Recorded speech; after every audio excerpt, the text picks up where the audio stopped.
I know you can do it in the pocket, but you also use your legs. This is an everything game. Now there's too many fighters who don't use their feet. Feet is your fundamentals. I know it's funny because boxing is all about your hands. I remember once I was a kid and I had a bad spar and it upset me, and Grant came to the bags. 13th and final round. We're here with the one. You know who he is. I don't need to say his name. Privileged to talk to him. First time talk to him. Not just boxing fans, ex-fighters. Really appreciate your style of boxing. A lot of people are just going to turn and say he's good, but we know we're watching. Appreciate the footwork. We can understand what the footwork's about. We can appreciate the dummies, what you're trying to do ahead of time. And you keep that. We were saying this off camera. You keep that what Sheffield's known for. You keep that alive with your style of fighting. Yeah, man. I mean, like we just previously spoke about just before the interview started. User from the English gym, you know what it's like. In fact, you know it better than me. The footwork is paramount. It's important, and the fact that I can switch it. And I feel a big thing today is that everyone says, "Oh, I can switch it." Is how you doing? I can switch it.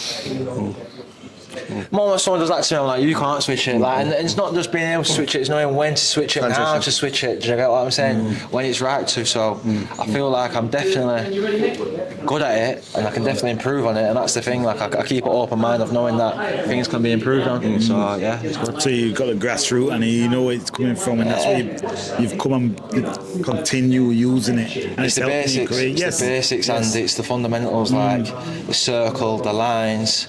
And it's not even just doing it; it's doing it correctly and knowing why you're doing it. And so I don't even think I've perfected it now, if I'm honest with you. So, and that's the point. Like you always got to keep the mind off.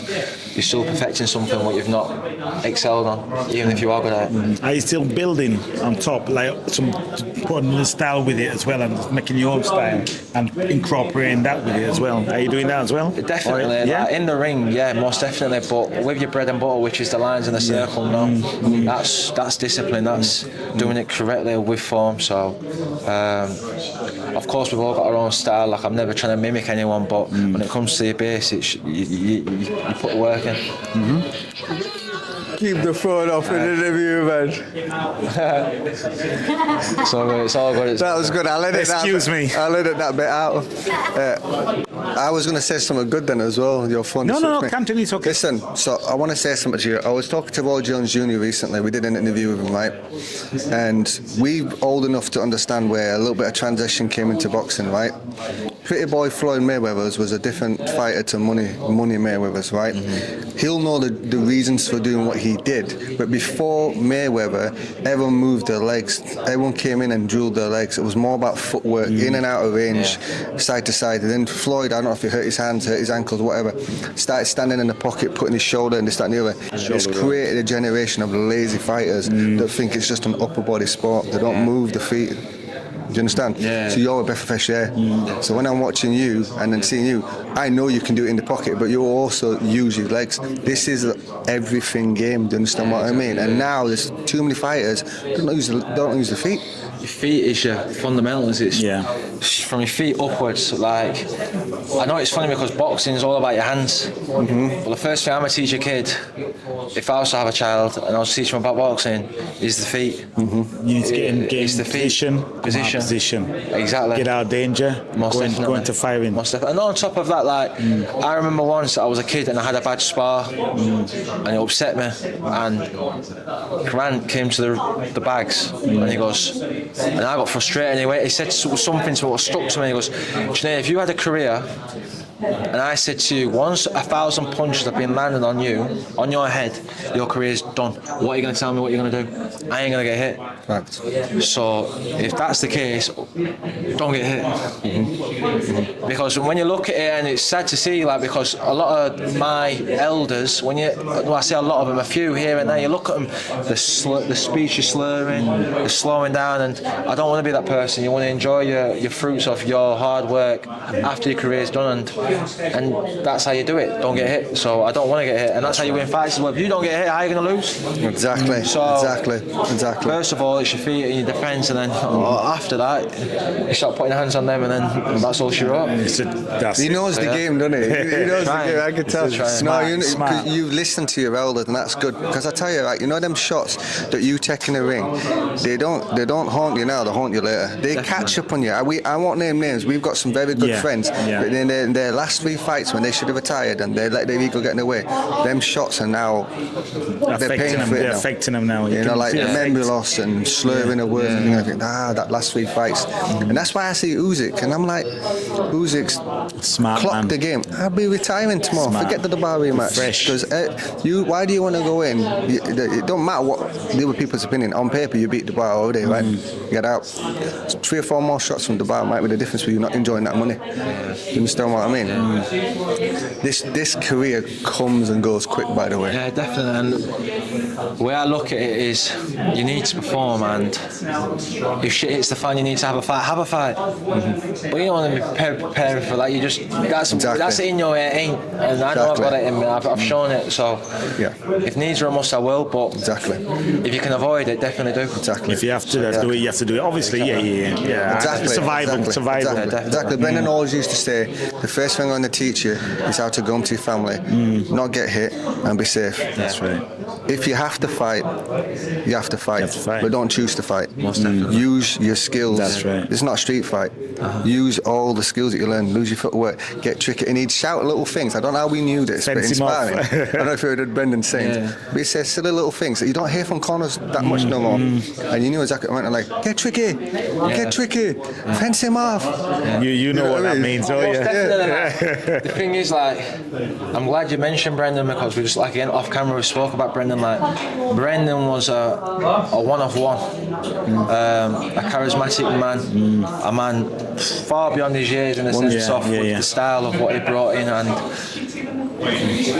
you had him in his prime, and I'm almost envious of that, because I wish I had it. Do you get what I'm saying? I had Brendan as the old man, the teacher. So the amount of times I used to go into the gym, and he'd be at the back end of the gym on the steps, and then I'd go over and I'd be going there to train. Then before you know it, you've been stood there for an hour and a half just listening to his stories. He mentioned stories to me, but then I'm that type of kid. I remember certain names, I remember certain stories, and then I'd go home, and then I'm going on YouTube and I'm typing it all up, and then the next day I'm going, oh, Brendan, and then before you know it, part of the time I'm spending there just gossiping away. But that made me have wisdom, and then also a love for boxing, what many others haven't. And I think that's what I feel like I've got more than any other one around my peers, my age. I've got that old-headed self-belief, if that makes sense. I know what you're saying. Brendan made me feel like I was the second coming of Muhammad Ali. I swear to God. He had that gift. Makes me the champion. He made me think like I was the second coming. He used to tell me, you are this, you are that, and it made me, I genuinely believed it. And I still believe it. And so, don't be wrong, fucking second coming of Muhammad Ali is a big thing, but I definitely believe I can become something great, and time will tell. But Brendan had something where he made you believe in yourself. He could make you be bigger than beyond your means and in your situation now, and there's a million one kids like myself, but probably older than me now, where he's changed their lives, and it was a dying art, and I'm glad to have Brendan for the time I had him. I know, you know, all of us do. Definitely. You know the stories you heard where what you were inspired by. You know you're inspiring kids now. I struggle with that. You can't see it, but you will. And that's the thing. Like, even role model, it's like, I don't even like the term role, because when you're saying role model, it's almost like you're putting on an act. With me, I'm just being me. Like, I'm not perfect. I'm human. Like, I'm gonna make a few mistakes alongside the way. But you're only human. Exactly. But as in my story, if that can inspire people, then so be it. But I'm not trying to do that, because I think the moment you try, you've already failed. And Brendan was who he was, not because he was trying to do something, but that's because of who he was. And with Brendan, it's like, I remember the first time I went to the gym. Like, it was a winter night. Pissing it down with rain. Wow, that hill. And and I remember pissing it down with rain, and I went in with my dad, and it was just full of pros. It was too round. I'm thinking it looked chaotic. It was too many man. It was just, it didn't make sense. When you were in a bit of when Naz were there, because there were 300 people. And I remember, like, again, Brendan was in the back corner of the gym, and then obviously everyone used to stand, on that left hand side of the ring, and then I'm walking towards that, and there was the two bags. Was it the red or blue, and the yellow one? The yellow rock. yeah, Me like a thick fuck. Yeah, I went to go and whack it, and I swear to God, as I went, because you thick bastard. What's you doing? That's the first time I ever spoke to Brendan. He goes, you don't do that. The sandbag. And then I remember he went like this, boom, boom, on the bag, rock. So obviously I've slapped him. I'm like, good job. And then he spoke to me, and then over the years, like, he kept me disciplined in the sense of if I was misbehaving at school or I was being a bit of a prat at home, my mum threatened me with Brendan. Yeah. It was almost like granddad. I never had, like, I had my grandfathers, but unfortunately, circumstances, I weren't around them as much. Yeah. So Brendan, I had the fear of Brendan. I didn't want to disappoint him. Did he pick you up to go clean in the streets and that? He had me clean the bathrooms. I never cleaned the streets. Which bathrooms? Which bathrooms? Not the toilets. The toilets. Like the gym. Toilets. They were nice in gym. That was a violation. I didn't like that. Listen, you got to wear it because what you'd have us do is train in the morning, and after we finish, we're knackered. He says, right, you'd come in with bin bags and thingy, and we'd have to go do all the gardening. See, I don't know. I did garden. I did the garden. Wow. I did the garden. I got away with it, mate. But I did the toilets a handful of times. I did the toilets a handful of times. Gee, them toilets were nice. If I'm honest with you, I probably did a shit job at it, so he probably had to do it after. Them toilets were nice, It mate. humbled you, and if I'm honest with you, like, I remember, like, he'd make 6'6" Richard Towers, shadowboxing in the ring, singing Red and Yellow. He's done it to everyone. I remember. How's this working out? And it used to make me laugh, but then I'm thinking, if he's doing it, I've got to do it. You get what I'm saying? 'Cause I'm Now, do you know why he's done that? Yeah, do you know why he did because it that? humbles you. Yeah. It's humility, and on top of that, And as much as he also- wants to go in the hand-eye coordinate, all of that, I get that. But for me, the most thing I took for that is humility. Let me tell you a story. I gotta tell him a story. He done me one time. He said, put your best suit on. It was me, John Paxton, and James Eyre, I believe. And we thought we were going somewhere, right?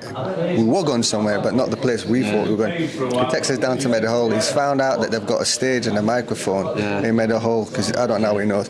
He texts us down and he goes, "Big day for you guys. So you ready?" He got us up on stage. He goes, "Sing to everyone in Meadowhall," and he's got them in. What did he sing? Yeah, look, and he's had me do flips in my suit and all the rest. And everyone's walking past. See, I'm not gonna lie, I couldn't do that now. There's too many cameras, so much TikTok flying about, I'll be going viral. Back in the day, though, that could be done. Whoever's, you want to get embarrassed with those. Exactly. I learned to do backflip in Sheffield, and when I got to the Ingles gym, because I used to train in Manchester, and I transferred to the Ingles gym, I said, I want to do a backflip. And I practiced, and I showed Brendan, he went, oh, well done, son, look at that. He got me in the ring with everybody watching and doing a backflip. But you That know was my why he day, did man. it? I tell you why he did. Because I asked him one time. He says, if you can make a fool of yourself like that, when you get in front of a crowd, you try your best, and you might get knocked out. The funny It's thing, not as worth do you know what it. used to make me giggle as well? Yeah, there was a lot of racism, like with me being mixed race, going to school and that, like I didn't feel like I fit into any category. I was either too white for the Asians or I was too brown for the whites. Sometimes, don't get me wrong, there's a few of them who were like that, but with Brendan, Everybody loved everybody. he loved everyone, but he'd speak vile towards some people sometimes. I know, but that's to thicken you up, because if you Yeah. can't if you can't chin me for what I'm telling you, why are you going to go out and chin them? Yeah, Thank you. exactly. So again, it was a lot of life lessons, and sometimes, like again, I was very young, so it's like I probably didn't understand it at the time. Yeah. But now you do. But now But that's all of it. I think that's all of it. All of us. I mean, that's all of it. I mean, you listen to me and think, oh yeah, he's talking here, Brendan. But listen, but now when you get older and you look back, you think, you know what? Makes sense. He was a good role model, bro. Yeah. He was ahead of his Role model. time, right? But so Johnny Nelson does a lot of work with us. In fact, Johnny, it's not announced yet. I'm going to edit that part out. But Johnny's coming on board with what we do. He's coming into our next season of the podcast, and I seen Johnny be built up by Brendan. Yeah. Do you understand what I mean? From a guy who lost nearly every amateur fight and lost so many professional at the start, I've seen him talk to Johnny and talk to Johnny and talk to Johnny and build a man up. Yeah. People going about Nas, people going about, that's the biggest success story out of that gym. It's funny you say that, because I know Brendan took great joy out, not the boxers he produced, but the men he produced. So there's a few boxers who I know, and not even boxers where they'd come in, take, you know, like keep fitters, and he'd go, oi, mention whatever name it is, come over here, yeah, bring him home, and then it'd give almost like a lecture for like 10 minutes of how he started and where he's come from, how he's transformed. And as much as he's boasting to me about my man, it's making his head a bit more confident. Does that make sense? Like, Speaking into him. you feel like the man almost, you get what I'm saying, and Brendan was a very good man. Of course, like Alma was a lovely lady, bless she was her. lovely, wasn't And I feel almost, I'm very grateful grateful because no one my age has got the stories I have. I feel like I was almost like the last bad history. one of the few what had that little spring. You know what I'm saying? When I watch interviews and documentaries like on YouTube and that, I'm almost envious of the 90s boys. You know when there was like It was special. Me too. It was special. You know what I'm saying? Like it was for me. I'm more envious. I'm like, yo, I wish I had that. But guess what? I'm making. We're doing our own thing right now in this gym. Still sit there. Grant Smith. He's looking after us. Job, man. And with Dalton, me and Dalton are doing a thing, and we're writing our own story, and it's good, man. I'm very grateful. You're keeping that Sheffield legacy going, man. You're keeping that Sheffield legacy going. I know Brendan will be watching down on what's going on here and he'll be proud of what you guys are doing. You know what I mean? And I really hope I do because I remember when Brendan passed away, it was literally, I remember it was after one of my English exams. So I remember I turned on my phone, I saw it and it broke my heart. It broke my heart. And I remember the last time I saw him, it was at the Errol Spence Kell Brook fight. And I remember seeing him then, and it was a dear place in my heart. You don't really realise it when you're younger. You just think